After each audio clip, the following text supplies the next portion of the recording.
Alhamdulillah wahdahu wassalatu wassalamu ala man la nabiyya ba'da wa ba'du. Assalamualaikum warahmatullahi wabarakatuh.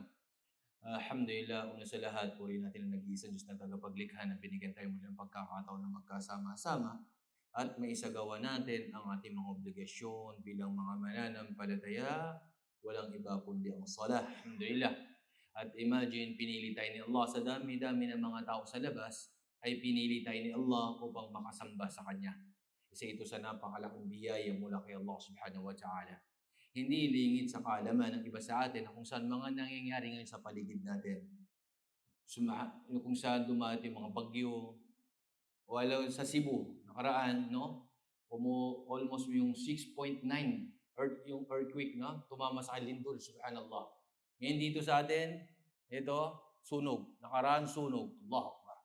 Imagine, eto na kung saan sa isang aya binanggit ng dakilang tagapaglikha, وَمَا نُرْسِلُ بِالْآيَاتِ إِلَّا تَخْوِيفًا. Hindi namin ipinadala, sabi ni Allah, ang mga ayat, mga tanda, maliban na lamang na ito ay panakot, babala, subhanallah. Kaya ito mga nakikita natin nowadays, mga kapatid, mga magulang sa pananampalatayang Islam. Imagine sa Cebu, nasa almost 69 yata yung namatay. Dozens of injuries na kung saan nasaktan. Allahu Akbar. Ito na kung saan tayo, pinapaalalahanan tayo ni Allah sa mga itong mga junur o di kay mga sundalo ni Allah. Pinapaalalahanan niya tayo na kung saan ay magbaliklog sa Kanya. Pagbabaliklog sa Kanya. At iwan ang mga masasamang gawain bago pa man dumating ang tinatawag na punishment. Ito bilang paalala na magbagong buhay, iwan ang mga gawaing masama. Ganun din na kung saan pinapalalahanan tayong mga kamusliman na obligado sa atin na kung saan ay paramihin natin ang takot natin kay Allah. At ganun din paggawa ng kabutihan.